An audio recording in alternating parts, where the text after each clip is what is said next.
팬들이나 LCK 팬들이나 LCK 선수들이 저 잘한다고 했고 다 저를 무서워했거든요. 아무리 잘하는 정글러라도. 그래서 자신감에 차 있었는데 제가 북미 오면 제가 어느 팀을 가도 상관없다고 생각했는데 적응이 힘들더라고요. 그래서 이게 봄 시즌을 통해서 많이 배운 것 같아요. 그냥 힘든 것도 있었고 적응할 시즌도 있었으니까 아마 여름 시즌은 더 잘할 것 같아요. 봄 시즌은 한 50% 했다면 여름 시즌은 100% 할 것 같아요.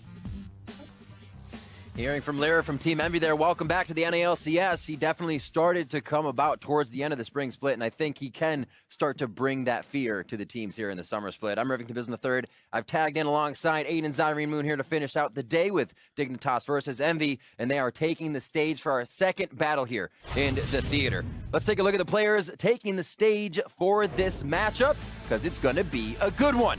On the blue side, starting things off, it is Team Dignitas. That means it will be Someday in the top lane, Chaser in the jungle, Keen in mid, Lod at bot with Big at support, and Coach Ka. And on the red side, it's going to be Team EnVy, 10th place team from spring looking to improve. In the top lane, it's going to be Seraph. Jungler will be Lyra, mid lane Pyrian, bot Apollo, support Hakuo, and Coach Violet.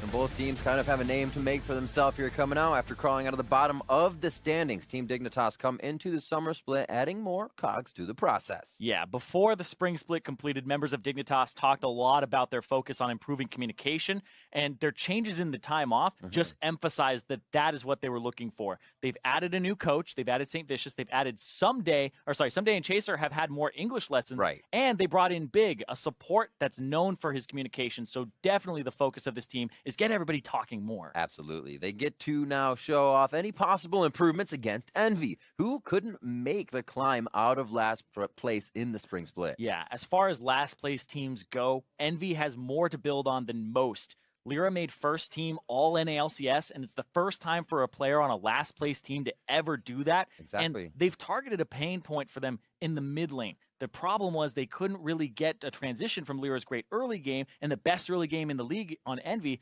to actual game wins. But they're hoping with the addition of Pyrian and then Niski, perhaps they'll be able to take the team's impressive early game and transition them into those victories that were eluding EnVy so much. We'll have to see. We do have obviously Pyrian here ready to get into game today, going up against Keen, as we know, on the side of Dignitas. Both have pretty decently sized champion pools, so it'll be interesting to see what they decide to start with. Exactly. And let's talk a little bit about the changes that were made to EnVy. They brought in Pyrian and Niski. Niski, a European rookie who hasn't played in the LCS. They're waiting for him at the moment. Pyrian was actually a sub for Phoenix One, lived in the house, came to all the LCS games, watched them, was an understudy to Ryu for that entire time. So he has stayed sharp. Also was recently #1 in the Challenger ladder in North America and favored Kassadin. He was one of the people who jumped on that Kassadin train before everybody else did. So I'm looking to see what Pyrian's able to do because we haven't seen him in a while. And they also brought in a new coach. They brought in Violet, who's actually a StarCraft player, former professional StarCraft player from Korea. So he has a background in tactical games and also a Korean coaching style, which is something that I know that Seraph kind of refuses to work with coaches that aren't really in that Korean style of coaching. So this is right up his alley as well. So we'll see what this does for EnVy. It really can open things up, having that different perspective. We have a lot of European coaches, North American coaches, but having that style, again, we've seen what it's done for C9 in Reaper. So we'll have to see what it does here for Team EnVy. Dignitas versus EnVy, we're into picks and bans phase 1. We'll see what the teams have done for their homework. Yeah, and like we said about Dignitas, their changes were mostly communication, more English lessons, Big being added to the roster as opposed to Expecial. Big will be starting, and we'll see what that does to the bottom lane here. And Team Dignitas, remember, they played best when they were reactive to what the enemy was doing, but also they played best when Someday was actually on tanks, and he played to Chaser and Keen and Lod, and actually just kept roaming. So I want to see what happens here in this split. Are we going to see more of that Fiora for Someday, that split push monster, the guy that he's known to be? Maybe not, because they're banning it out. But I want to see what the style is for Dignitas. Are they trying to become a more well-rounded team where Someday gives away his resources? Because he had the best laning stats out of all top laners in NA. Well, you almost know it's guaranteed you're going to go up something like that against Seraph, right? When has the guy really played tanks? I mean, he can, but it's always trying to carry from that lane, have a split push advantage from that lane. So Someday almost knows the type of matchup he's going to get. Denied in engage. and a little bit of that top lane from the Team EnVy side. And same for Dignitas with Fiora and a bot lane focus, and they came in. The ban at Hakuho as well. So Apollo and Hakuho, this is the bottom lane they love to run, the Caitlyn and the Zyra. Hakuho was really good at those mage supports, Malzahar, Zyra, etc. Right. And kind of floundered on some others, but he definitely had standout performances where he could win his team the whole game. And some of EnVy's victories came off of his late game plays with things like Zyra. Priority to come in now. Elise being seen quite a bit as of late. Now she will be banned out on the list. Chaser still has the opportunity to get Lee Sin later on, but Galio or Shen is what I would expect the first pick to be here, especially Galio, because he's just so safe with the Fiora ban. Huh? Really? Okay. So they go for the Thresh here.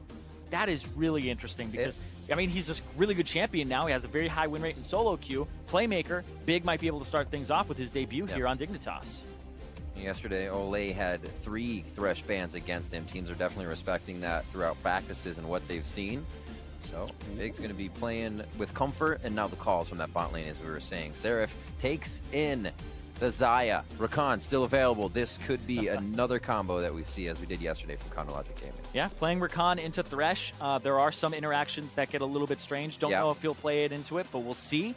The Xayah, though, for Apollo, a little odd suit for him because he's a very defensive AD carry who likes to play things like Caitlyn, play from a range. We think back to his Kog'Maw, we think back to his Fusion days, and they are going to lock in the Rakan here and have the duo. I said it because it's fancy, right? You get that duo, you get the back fun, but you're right, it is easily countered. A quick flay, a hook in, there's that pause moment for Rakan to land on the ground, have to get out for the Z.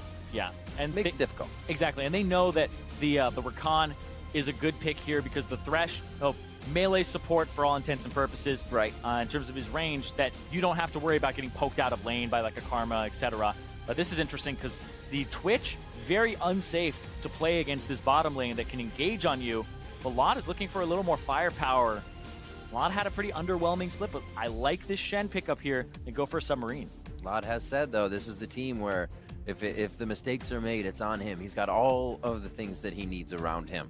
So he does take that power to Twitch for this pick. And you talked about the power and like the mistakes are on him. Yeah. Well, the Shen in the top lane for one of the best players on the team, Sunday, once again playing a tank that plays around his team. So he'll be looking for those stand Uniteds onto people like Vlad to keep him safe.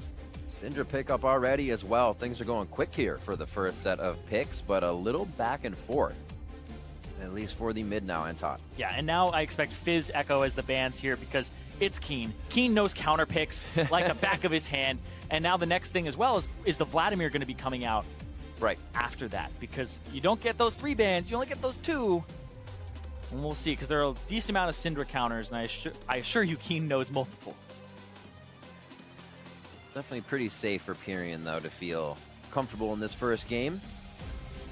A lot of combo making, or I should say creation of combos that you can make with this team from left and right, the Fog of War, and you can instantly have an engage. Where do they get the tank from here for EnVy? You see the second phase of bans coming through with that Fizz and Jarvan being banned out, as we saw some top lane love from him yesterday, and the Renekton also going in his place. And there's a ban of LeBlanc from EnVy. All right, so no Echo ban here. Could have a double teleport composition from Team Dignitas if they do pick up the Echo, but it would be a melee range champion that can get charmed up by the quickness very easily. Like the top lane bans here to make sure that the Shen has a little bit of priority, or you have to play something a little bit out of the wheelhouse. We'll see what Seraph has. We know him for his counter picks as well. The Jace would do that. This actually puts a lot of range in, and then a quick commitment from Apollo on the Xayah with his ability to get out. Could keep him safe. And it's interesting because this composition from Team EnVy, Xayah is most powerful when she is kiting backwards and has Rakan. And this is a composition that you want to engage on. You want to throw the hooks, you want to take them, you want to have the Shen go in, and then that's perfect for the Xayah to disengage and get away from. Especially when you have a Jace. Jace will poke you from afar, counter to Jace, get that hard engage going. More shields. Yep. It is going to be a LOD-style game here that Dignitas is going to put together. Quick engages from Big and Someday. We'll see what they get out of the jungle here. Possibility for Gragas to come through. Lee Sin also on the table. The Rengar is the other one that we haven't seen a whole lot of, but it's something that Chaser's comfortable on. All right. So you have multiple ways to start a fight with Shen. Absolutely. 2 stealths, 2 ways to just flank laners. This could be pretty deadly for Team EnVy if they don't keep their sides warded. Yeah, creating fog of war for EnVy. That's the opposite one. Ooh. Making sure they have vision to create these long-range attacks. The Ivern actually getting through the pick and ban phase, and that's 2 junglers from EnVy that they banned out. Yeah. In that sense as well. Interesting that they would go for the Ivern here and Team Dignitas wouldn't, because you'd think the Ivern is great for rounding out a composition like Team Dignitas is, but it just seems like Chaser, more comfortable on an aggressive champion, doesn't want to sacrifice the early game. And now Team EnVy have a little bit more defensive power in that jungle for Lyra to help out. Remember, we've talked about Lyra. Some of the best early game stats for all junglers in the league. #1 considered voted best jungler in the spring split. And it's just insane. He's going to be on this non-carry champion. It's kind of like non-early seeing an MSI when you're like, wait, did Peanut pick Ivern? Yeah. Is this going to happen right now? He's not. You can't kill on that. Yeah, exactly. It's like, we want to see those kills, those highlights. The shield highlights. And the Lee Sin was left up for both of these junglers as well. One of the junglers at the top of their list from the spring split. Exactly. Chaser played it a whole bunch. Lyra, did like the champion. Favorite things like Elise a little bit more, but definitely think that Lyra has a very diverse champion pool. He even showed us like an AD Nidalee once, the only person to bring that thing out. What do we got? Rage and Engage and Kite and Fight. Rage Engage left side, Kite and Fight right side. Hashtag big win. Hashtag EnVy win. We'll see how these teams duke it out as we start off our second day, or I should say, continue our second day of the summer split of 2017. Can't believe we are already here. I know. It's absolutely crazy. 3 games we got early. The 3-game 2-0 from Echo 5. And we're finishing the FlyQuest. And no. All right, we're on the Rift. We will have to see what happens game 1. We've been getting a good amount of best of 3s here to start things off as teams have been able to test each other to the max. And a few fast games today as teams were able to get under each other's skin. We'll see how this one plays out right now. I like the Doran Shield start here from the bottom side of the map. Apollo with the Doran Shield. More and more of those. Yeah, every tick of Twitch Poison actually resets the Doran Shield passive that keeps ticking. So it's actually like 16 to 18 seconds of regen instead of 10. So it's really powerful against Twitch, but Twitch buys it because he wants to circumvent his laning weakness. But the other thing here that's interesting is Hakuo didn't go for the Ancient Coin, doesn't want to play the little mini game where he's picking things up, especially in a melee matchup. You would expect it to happen, but he's gone for Spell Thieves. He's gone for the need to harass and get some spells down to get gold. Prefer Spell Thief as well. I mean, especially we think about Hakuo's play style in the amount he likes to engage, the amount he likes to try and do damage. You get a little more regen, a little more damage early with that. Yeah, and then when he converts it over and it has the quest completed, gives him 50% movement speed for 1 second. It's definitely the best quest out of all of them. And for Rakan, means you jump in with the quickness, hit somebody, and you're 50% faster on top of your fast movement speed. Hit him with the quickness. Just keep going. So it gives them potential to get more out of the charm, but that's in the mid-late game. Does have to get to that point, though, so you'll have to at least auto-attack or harass with the very low range of Rakan. And just double-checking it. Yeah, 300 range, so outranged by most ranged champions. Fresh actually outranges him by 150. Yep. So it's just a longer melee attack, but considered ranged. Can get you into some sticky situations. They're actually trying to get autos on to get this wave pushed. They will deny the first 3 nicely. And even more. Or just 1, actually. I'm sorry. I counted wrong. Let's count backwards. All good. And they perfect CS the first wave. This right here. Ugh. This is why the combo is so good. Is Xayah popping her W and using the Deadly Plumage, which puts the attack speed and movement speed burst on her every time she gets those autos. Yeah. It also puts it on Rakan if he's nearby, so she gets extra damage output. It equals to about 20% increased damage for just having Rakan next to you, which is just disgusting. Especially when you're taking turrets, it makes it much faster as well. And as an opponent, it's easy to see if you're looking for it in the swirl, but can definitely take someone by surprise. A quick level 2 here for Grand Entrance is a possibility. Keen to step out. They're looking for 1 more auto, and it might be on this wave here as he's going to go for that melee. Yeah, but the fact that he actually showed himself, Hakuo poked out for half second, and they saw him and pinged him out. So his roam didn't really cost too much CS for Apollo. Does mean that he won't hit level 3 at about the same time, though. Big, I believe, up a little bit in experience, just slightly. I actually really like the design of Rakan Q, where you hit somebody and then you have to kind of play the fetch quest and bring it to your teammate. Come here, Apollo. No. It feels great because it just feels like he's running, like just playing fetch all the time, and I like that. It is nice because you can also make a Q and then a battle dance play. Bring it over real fast. It's a great thematic thing as well. It's like the bird goes out, it's like, you like yellow, and then it goes back to him. Yeah. I'm sure that's what he means. Another heal. Just quick hits, not too much damage, not something that it's not too much healing either. Leveling. Yeah, not too much healing either. It's kind of that we dove a turret, hopefully you need about 80 HP. Yeah, exactly. And the healing isn't that much. It's like 45, and it actually goes up based on level, not rank in the spell. So it's to encourage you to max the W, the big playmaking ability, the grand entrance from Rakan, so you can make those plays instead of harassing in lane or something like that. A good roam. You can see each time it kind of plays out like an Ashe lane, but with more roaming, since I believe Haku will maybe just be able to get in and out more dodging with the grand entrance if he needs to. But they push it, he roams, clears wards. They continue to have vision on this side of the jungle. Yeah, and it's interesting because this could potentially backfire onto Apollo at some point when Hakuo leaves, but he's playing safe enough. Sure. And I talked about how Xayah is most powerful when you're engaging on her and making a play because of her feathers and their positioning. So it just seems like Dig don't want to walk up and make a play on her because of the potential of the turnaround. We'll see, again, the different play from Lyra here on the Ivern. Usually at the end of the season, this was a Fervor Nidalee diving turrets at level 4 and 5. Here we're setting up for ganks from the river. Yeah, was predicting Chaser to be on the bottom side of the map during that time based on his Raptors when they were warded out. It means he had already cleared his Raptors twice, so he was on that side doing a bot side clear. So he stuck around a bit, but both junglers just backed off. This job so far from Keen, farming within the minions and getting Pyrian to actually do some good damage to them as well. Getting his lane pushed, but also being able to push in Pyrian. Yeah, top lane though. Seraph able to get himself a small CS advantage and back, not having to use his teleport either. Whereas Someday, it's kind of done the same already. Interesting that you would see the Jace be about the same CS as that. Look at that, Lod knocked up, can't follow up. Stretching towards the top. That was that re-engage we were talking about from the Thresh. Lyra in the top side as well, looking to put some damage onto Someday and maybe get a teleport out of that play. And I'm not surprised at how hard Apollo and Haku are going, but once that level 6 comes up for Someday, they do have to be careful on the Shen ultimate.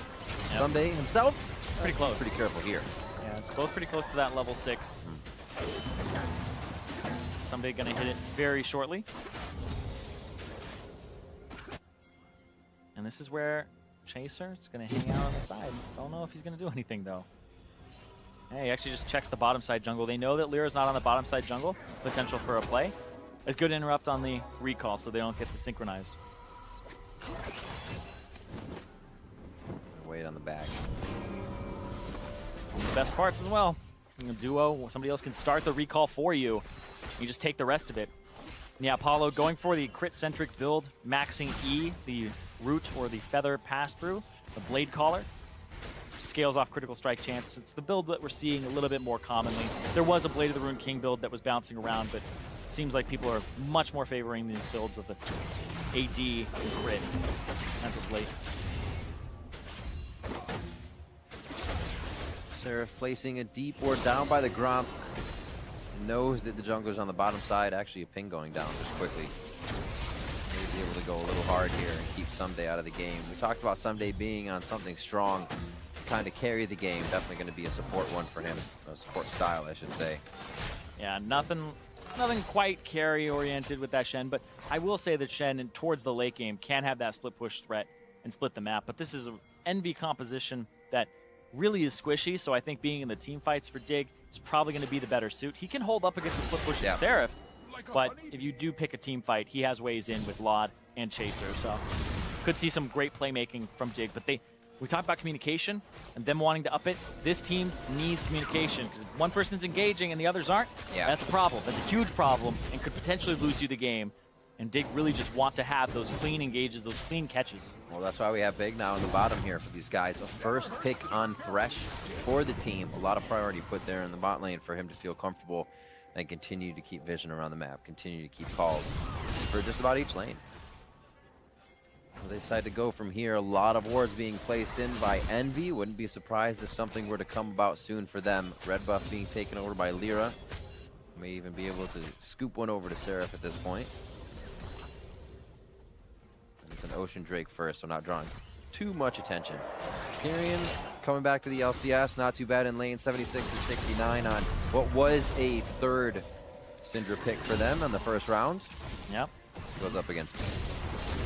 Wanted to make sure that they kept their jungler as well as their top laner safe in terms of picks. Yep. Was actually very safe in that sense. Yeah, it was very interesting because it's also a bit of a deny. They took the Syndra, the Jace, knew what it was playing into. Apollo, looked like he wanted to maybe make a play there. Because Lyra was there to follow up. Everybody's pretty hesitant at this point. The hook hit, it wasn't even a change of play in Apollo and Hakuo. They kind of took the fight as they were farming. Still no aggression from Lod and Big. Lyra has not been able to find these ganks though. Coming through lane efficiently, can't get it to happen. And Dignitas is kind of playing with a sixth sense here to keep themselves out of range. Yeah, Dig's comp, I mean, you could be like a big playmaking Thresh and try to like outplay bottom. Yeah. That's such high variance and very risky. Why not just scale? Wait for level 6 for your jungler. Great, maybe Rengar will ulti at some point. Maybe you'll have a Shen ulti. I feel like Dignitas, when we talked about they play best when they're playing reactive, EnVy are trying to play reactive right now, but they're shoving all their waves. And so Dignitas, though they're in this position where, hey, we're waiting for a play to happen on us. We'll see one maybe happen topside here because Seraph has pushed this up. And we also have Xayah and Rakan, Apollo, Hakuho have backed, and they're pushing up. Bot lane turrets getting hit. They're probably going to call to someday. There could be some tricky stuff going on towards the top. And it was a pretty early entrance here from Lyra. Someday gets pushed off. They probably actually don't want to deal with him. They want the turret, so showing early doesn't even matter. Pushed off on the bot. First turret blood. Very close. May go over to EnVy on this one. A few more shots. It looks like they will be able to pick it up. Yep, EnVy get it first with the help of having 3 people who really do want to auto-attack it. The Spell Thieves as well will add damage to that turret every time you hit it. Ooh. And Rift Herald started up by Lyra. Daisy's going to be taking the brunt of the damage. It's a 10-minute Rift Herald trying to push it forward. We talked about the early game for EnVy having the best in the league in spring. He's going to get help, right? He can run around it. He can solo this thing. Oh, he'll be good now with the shield. He'll get Hakuo as well with the Battle Dance. And a heal. Solid. It's a bummer. The eye won't open once it's at its last bit of HP percentage-wise. So once it goes down past 2K, hold on though, Pyrion. Ulti from Lod. Do a fight, Lod. One more shot. He's going to be taken down. It looks like Pyrion could be all right on this one. Yeah. He's good. He's good. He's good. Squeeze tight. He's out. Ooh, but they got the Rift Herald. It's on Lyra right now. Doesn't have much mana to actually do anything here. Ward Wars. Ward Wars a shot over the wall. Seraph doesn't even take it. And they just hold up for a fight here. They don't know what's on the other side of an unwarded mid. Another Sightstone for Ivern, for Lyra. It's really interesting that we're seeing that more and more here. Instead of just going for the Tracker's Knife, people are really valuing that HP very highly here on Ivern, as well as having another ward. Yeah, the wards that Lyra's been placing all around the jungle are very apparent. Still hovering on the top side, you can just see Someday clear as day. And now they have Lane and the bot pushing, so continuing with Hakuo to push the wards up. The vision game has been pretty crazy here. Yeah, and Lyra setting up the Rift Herald mid. They knew that the back came through from Orianna. This turret, though, very healthy, and this just seems like one to put pressure on it. I'm just going to take it right down. That was underwhelming Rift Herald. He still had about 1.5 minutes or 2 minutes on it before he had to throw it down. They just wanted something in that mid lane. Interesting. I feel like it can become really efficient if you get the 2 shoulder wards down, which is over in the Raptor pit and the one off to the right that would come down from Baron. Then you can at least know what's behind it and step to the turret and get some damage with a huge Rift Herald. Yeah, but it didn't seem like they really wanted to actually go for anything there. They just wanted control of the bottom side of the map. That was one of those, let's just throw it out for damage. Rift Heralds, a freebie. No first blood still, 13 minutes in. Playing defensively on EnVy's side, and Dignitas haven't really seen any of those combos. Big, and the team finally making their way in. He wants to be able to defend this. Moby boots almost get him in range, except for Battle Dance getting Hakuo out. Summoners are up around the map. We're looking at Pyrian to have his 2 down due to that last engage in the mid lane where he found 3 members of Dignitas. Dig will probably rinse and repeat, start to bring more members back here as we see them hovering around the Dragon Pit.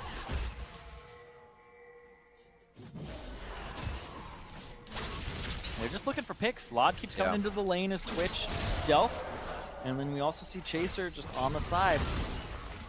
But EnVy are just playing safe as well. But I do feel like they get outscaled by Dignitas' comp slightly here.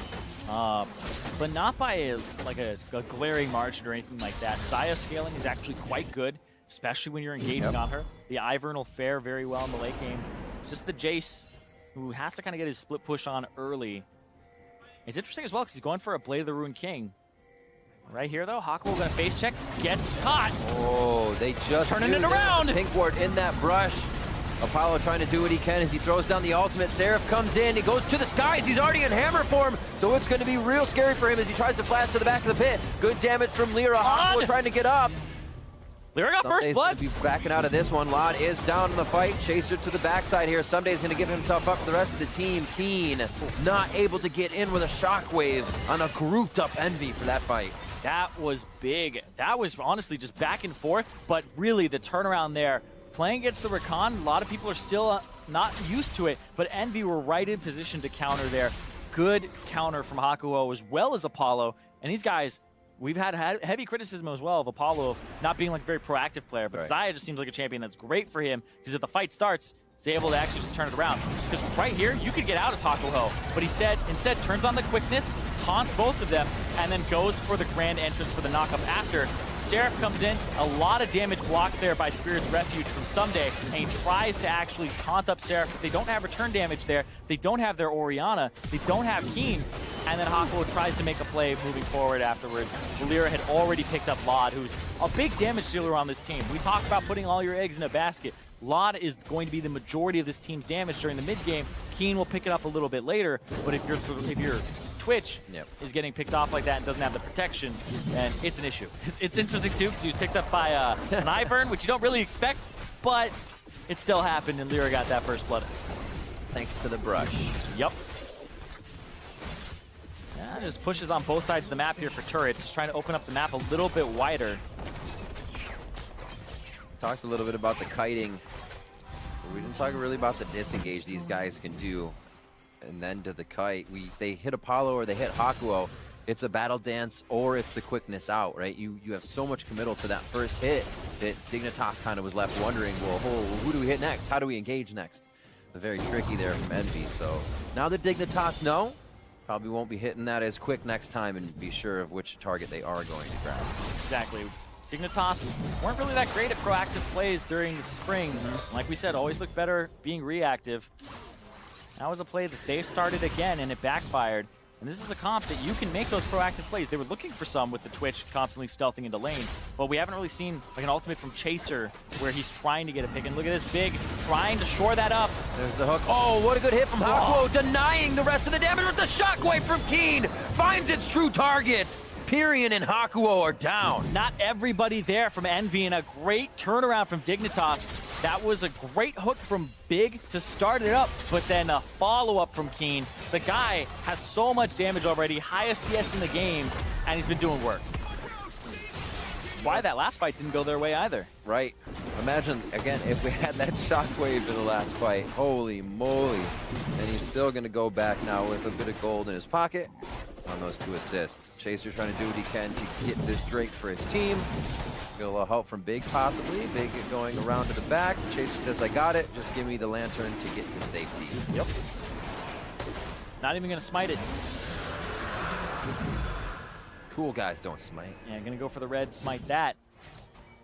So top lane working on a bit of in favor of Seraph here, knowing the pressure was bought. He gets to throw more wards on this top side of the jungle and push, but we'll see this engage one more time. Even on a ward, Pyrion disrespecting the play. Yeah, Pyrion too close to the wall, didn't have any options except to move closer to Keen to try and dodge, but you don't want to do that. Nice follow-up there. Keen, I believe he already had Merc Treads by that point, so the quickness actually lasted less time and was able to just go for the Orianna Shockwave and pick him up. Like a honeybee. I love Ivern. All those voice lines he has. 191 to 164. We'll see now what Keen can do. Gets himself Merc Treads as well, as you said, to keep those plays going and keep Orianna true to her lore, dancing around the map. Hakuo now seeing what he can do, trying to be global for the team and get these wards down. EnVy still keeping their vision up, but they gotta keep the turrets up because the vision will just fall regardless. He's getting picked apart a little bit here. Dignitas are just grouping and splitting.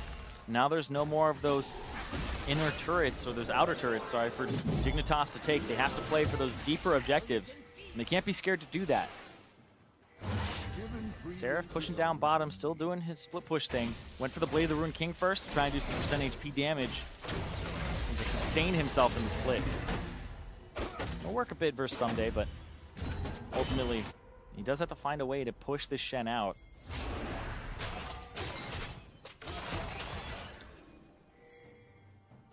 Combo back top once again. It looks like the team actually has an idea of something to go down here. They have lost a little bit of vision of what they had previously, but EnVy has continuously gone with an idea so far if they have it. Seems like they actually pull off. It's very difficult for them to find something right now. For both teams. Dignitas aren't doing the engage with the Rengar or the Twitch right now with Shen or the Flanks. Right. They're just very afraid of the fact that there's disengage on EnVy's side. But also Seraph, if you do make a play as Dignitas, means your Shen is no longer in that lane, and Seraph could get a turret if it's properly disengaged by the rest of his team. It's a little paralyzing to try and make something happen.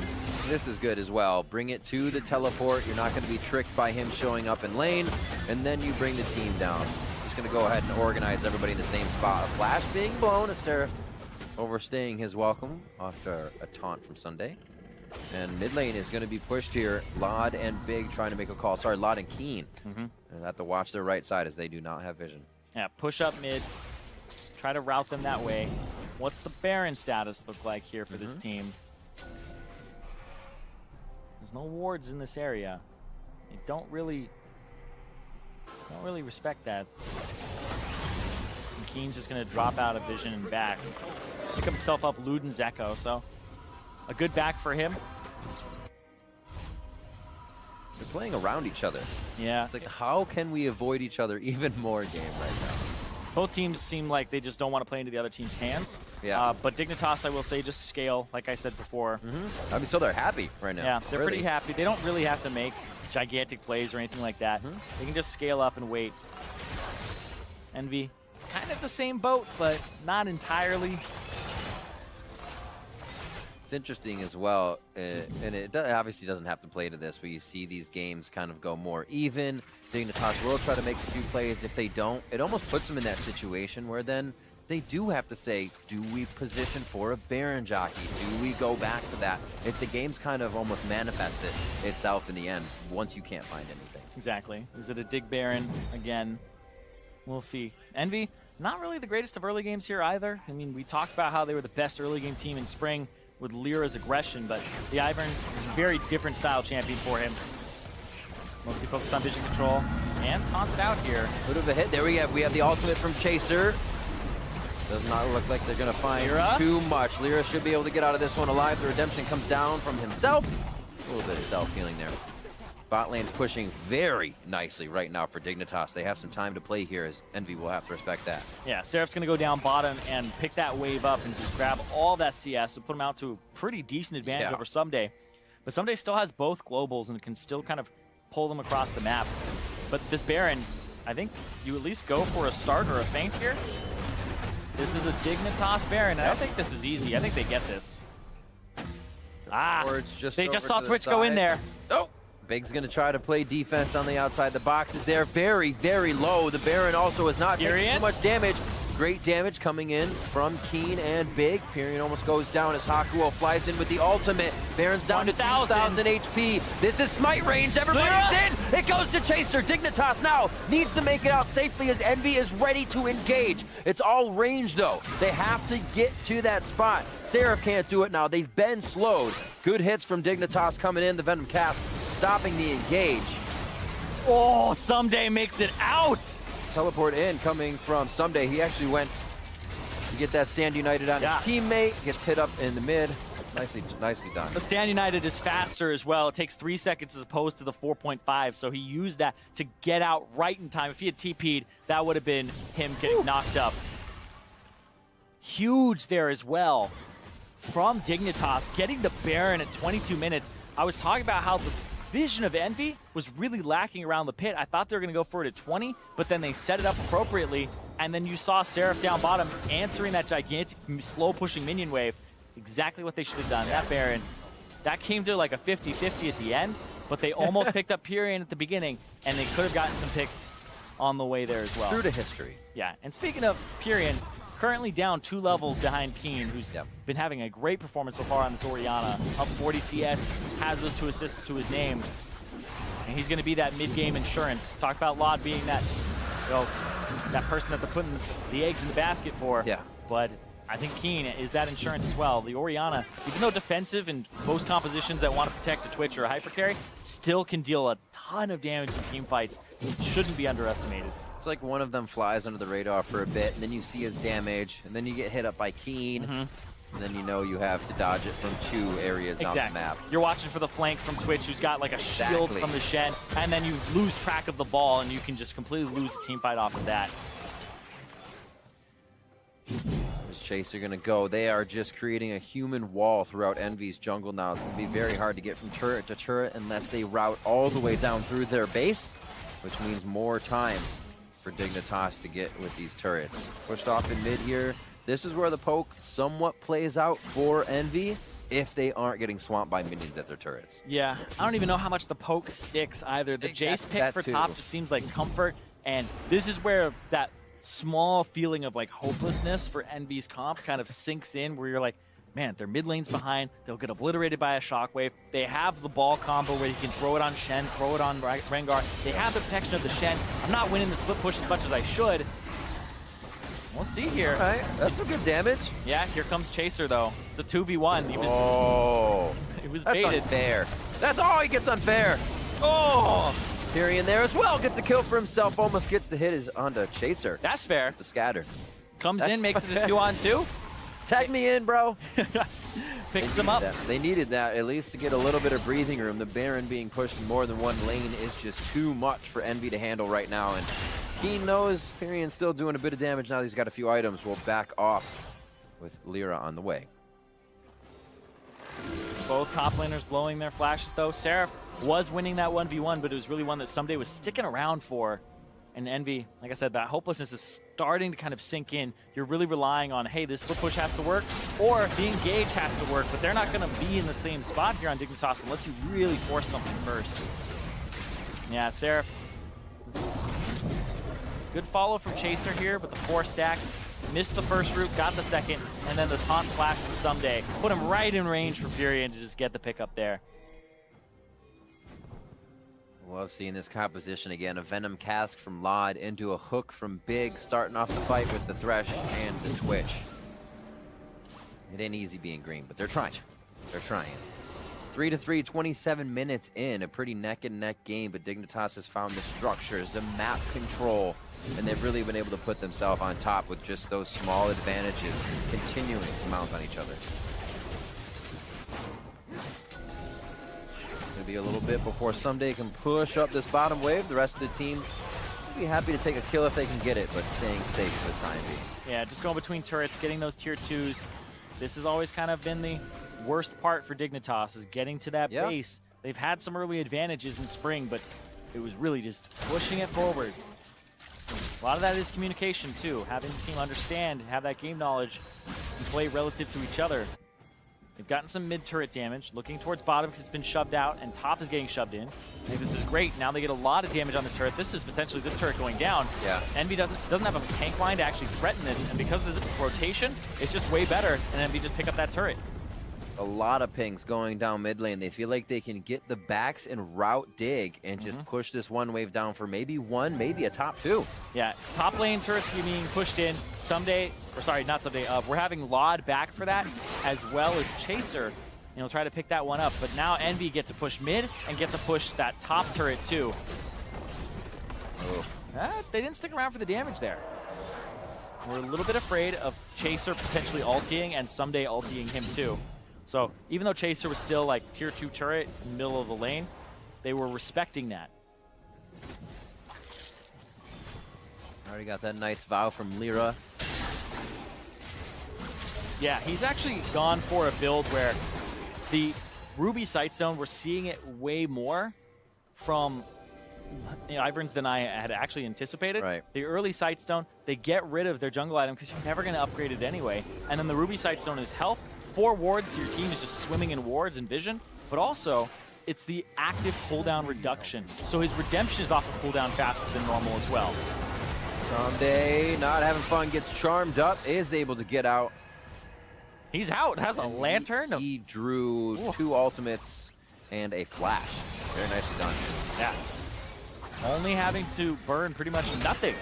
Just his own resources there. Like it. No flashes. Didn't have his, so they thought it was easy pickings, but Big was in the right place at the right time. Baron also in 30 seconds. Is this Dignitas one step ahead? Seraph trying to make EnVy climb that ladder a little bit faster, but top lane now, Laud is on the move as he continues to go in and out of stealth for speed. Chaser's just able to run it down with him in the stealth squad towards the top side here. We'll see what they can do in a 3v4 v2 situation. Their third big coming up on the left side here, and so is Keen as they try to dance themselves to a good spot. They will be able to. And EnVy now trying to stop a turret going down. Really just kind of waste resources and head top. That ward doesn't see them. They don't want to kill it. They don't want to hit it and give away their position. They're doing Baron again. Dignitas, have they mastered it? Have they made Baron their pet worm? Doesn't look like it. It's healing. It's healing. Oh, I was like, oh my god, have they done it? Have it's they like cracked the fog the code? of war gets you at that point. You're have like, they done it? Where's the Baron health at? They pulled off of it. Yeah. Apparently, they still have those nightmares every now and then. But look at that! A nightmare! Down, flayed in. Do they lock it down? No kills. Wait. Ignite? Yes, it's enough. Big comes up with it and the poison from Laud. Never underestimate the double dots. And now you go clear out that pit. Someday he'll push out the bottom side of the map. Seraph can't answer him, so this minion wave will go all the way towards that back, towards that bottom turret. And now, do you play for another pick? Do you wait for another hook? Play around big? First pick Thresh? Working out? New guy? I don't know. Seems to work so far. Is this the process? Is this clear out wards? Allow Someday to split push? Just keep going for hooks and baiting Baron? One thing for sure, they have their call to do it or the call to stop has been synced up for the entire team.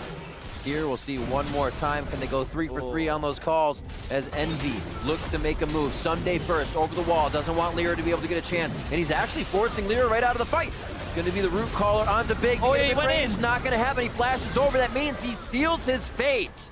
And Keen comes up with the kill on that one after all the back and forth. They do choose to go for it. Yeah, and that just feels like a desperation move because the game is getting away from them. They aren't in a position after Seraph got caught to even go for that barrier, to contest it in vision.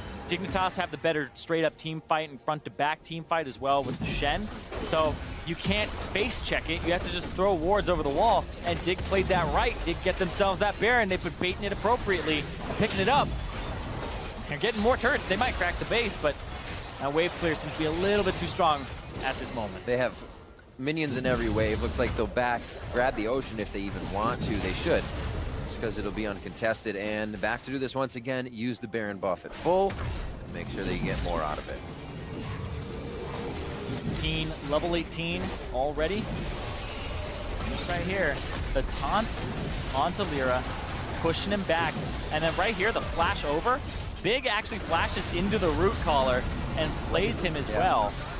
So makes it so that Lyra would be super late to the flash in if he went for it, and it would give so much time for Chaser to actually go for the smite. Really well played there to just 100% try and guarantee that Lyra can't get in right as the smite would be coming through. Someday finishing up his Gargoyle Stone Plate. They get just more and more resistances under their belt here. Now, Gargoyle Stone Plate is such a good item as well, especially if you're team fighting. It's got that 40 armor and MR, and then if there's 3 champions around you, it grants 3 enemy champions around you. It grants you 40 more bonus armor and MR, which makes it incredibly cost efficient. So if you're split pushing, it's not that great, but if you are actually in a team fight, it's incredibly worth just from a stats perspective. But then you increase your health by 100%. For 4 seconds after, but hold on. Look at that. Nice. Shockwave on Pyrian and Seraph coming in. Will EnVy be able to retaliate? Apollo's on the outside firing in, but he is just chipping away at the brick wall. And now they're going to chase down Apollo. It could be a clean wipe, but Pyrian made it out to the bottom and made it out safely. The base, however, is in a different situation. Exactly. They have that Baron buff, and they're going to go straight for that inhibitor. They're going to push for even more. This might be game here, Riv. Dignitas putting the pedal to the metal around 20 minutes in. Consistent Baron calls with cleared vision and cleared calls, and they are going to go 9-3 on the last Nexus turret. Another hook from Big, the first pick Thresh in their first Summer Split game of the LCS, and they will take down the Nexus to take down game 1. Slow early game. They knew that they scaled. Dignitas waited for the opportunity, and then the Baron baits. The 2 Baron plays that they made were very good and put them in a position to command the game. And then it was the fell swoop. It was the quick dive in, catching out EnVy, who looked like their early game with Hakuo roaming around the map might be off to a good start. But Lyra didn't have that same superstar performance that we knew from him back in spring, where he would have such a great early game. And this was just a very calm game throughout until Big landed a hook. They were waiting for those moments where the split push and the waves are right, or Big is getting an engage, Keen's able to follow. And looking at how they kind of drafted these ones, it was almost a kind of storybook. We saw that happening in chapter 20-minute for EnVy. If the poke comp hadn't gotten ahead, they're going to fall behind. And Dignitas was actually able to, as you said, get past that kind of stopper for them and find a way to end the game, which is something we find being a problem. Yeah, it's a big problem for Dignitas in the past, but right now this game was pretty methodical from them. The Baron baits I really liked. They tested EnVy's vision, but they had 2 Sightstones on EnVy's side, and this was still a lapse in their huge early game vision from them, which was slowing Dignitas down. Then we get a little bit more into the game. We go 17 minutes in for a replay, and Dignitas finds that 2-0 in the mid lane, and then the game starts to open up a little bit. A little disrespect here, as we said, from Pyrian.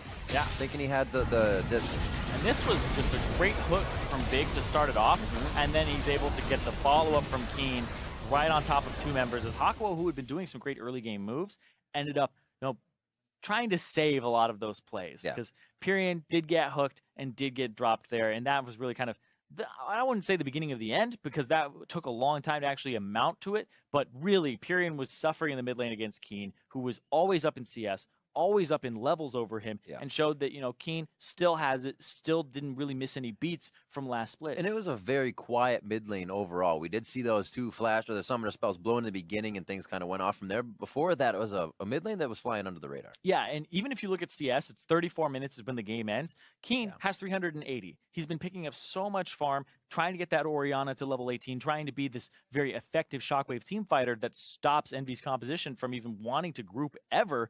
But I definitely feel like he played this very well. Keen kind of went under the radar, like you said. One of the big standouts in this game for me, though. Once we did see the Shockwaves, it was some wows. We'll replay the game ender. 33 minutes of 4-0 for Dig. And this was, they finally had EnVy running around. They found him in the group. Yeah, great taunt there from Someday, hitting 2 key members in the backline. Seraph and Pyrian both really just shredded at the start of the fight, and then it's completely scattered from there. There's no front line. You're being flanked in from multiple directions. It's just the fight was started off right, and then the finish was exactly what they needed to. But really, that Shockwave, the taunt Shockwave, can't avoid it at that point. It's too late. It's already happened, and you're dead. So they had so much gold behind that Orianna to really make that play happen. So what are we thinking for EnVy coming into this next one? A Thresh ban, maybe? Or what can they think to do? I feel like EnVy need to just draft a little bit more aggressive for Lyra early, and they need a more cohesive comp, because I just don't like this composition as a whole. I like Diggs more because they have multiple ways. You're thinking of this classic composition, put the ball on the Rengar, put it on the Shen, Shen will ulti whoever's going to go in. You have protection. Like, this is a great composition from Dignitas to play around with and play multiple ways. It's very fluid. EnVy's is like Seraph split pushes, everybody else do their own thing. Hawk will maybe look for a play. It's like, this team can't really team fight ever. If you get behind, even if you're ahead, this is one that's like, you had to be so far ahead to force your will on the enemy team by just being a presence, because you don't have engage otherwise. Maybe you siege, but at that point, against the Shen, you just get engaged on. Against the Rengar, you just get engaged on. So I would like to see a different style composition for Team EnVy, especially against the one that Dignitas had drafted. So it seems like the synergy was there for EnVy, just not with the composition coming together in game. Yeah. We've got game 2 between EnVy and Team Dignitas coming up in just a few minutes. As we had to break, Zyrene was kind enough to give us a breakdown of some of the big changes hitting the competitive scene this split. How nice. Another year, another mid-season update. There's reworked champions, new items, and even buffs to this girl. So what's OP, and what are we going to see from the pro teams as they step out onto the Rift? Let's find out in the mid-season preview as we kick things off with champions. The tank update saw Sejuani, Maokai, and Zac have significant reworks. Let's start with the junglers, who I think will have the biggest impact on pro play. With nerfs to aggressive junglers like Graves and Lee Sin, tank junglers are primed to come back into the meta, and Zac is a perfect fit. I was made for this, literally. His reworked Q has increased the speed of his jungle clear, keeps him healthier with more blobs, and provides additional CC in a fight. Zac's rework also kept his core competitive strengths intact, his long engage range, ability to gank mid from unique angles, and his tanky late game pattern. Throw on a new ultimate that can abduct enemies to either disengage them or pull them closer to his team, and Zac has it all. Sejuani is another tank jungler we may potentially see. Her passive makes her difficult to exploit, and her reworked permafrost has vastly improved her clear. This means she doesn't have a lot of the same weaknesses as other tank junglers. There's also the chance that she gets flexed around to other roles, like top or even support. And if a composition is looking for a little more CC and tankiness, Sejuani is definitely your girl. So what does this mean for the NALCS? In spring, the jungle was dominated by players who excelled on aggressive, carry-oriented junglers. These changes will favor junglers who prefer to play a damage-absorbing disruptive style, like Reignover, who struggled in spring, but might once again find his MVP form and help bolster Liquid out of their slump. Let's show them what we got! Happily! Now I want to take things down to the bottom lane. During the offseason, Xayah has emerged as one of the strongest markswomen. She has deceptive range from her passive, and feathers that dissuade playmaking with her ability to root those who don't watch their surroundings. If enemies do make it close to Xayah, she can also go untargetable, which is invaluable in pro play, as the ability to outplay and self-peel are crucial tools for ADCs. On his own, Rakan won't be as influential as his partner, but he can't be ruled out completely. He has a ridiculous amount of playmaking potential and could be picked up by supports that favor style. If the duo are ever going to take to the Rift together in pro play, then the bot lane I can see making the most out of their kit would be Aphromoo and Stixxay. The synergy they've developed over the past year and a half on CLG should be perfect for this champion duo. There have been significant changes to items across all roles, and we're going to start with the support quests that have been added to each of the 3 starting support items. Spell Thieves now gives you a 50% movement speed burst when you proc Tribute. This means that champions like Karma, Brand, and Zyra will be harder to lock down, and will have ways to close the gap unexpectedly to make their crowd control easier to land. This is better than the shield from Targon's, and far better than the skill point from Ancient Coin, which usually happens too late into the game for it to be truly impactful. Still keeping things in the bot lane, there are a few new options for ADCs in pro play. What's most interesting for the role is the changes to Runan's Hurricane. With the removal of on-hit damage from the secondary bolts, but the increased AD ratio, building a Runan's and Infinity Edge together will mean critting Hurricane bolts do the same damage as an auto attack. That's 3 autos for the price of 1, or 2,600 gold.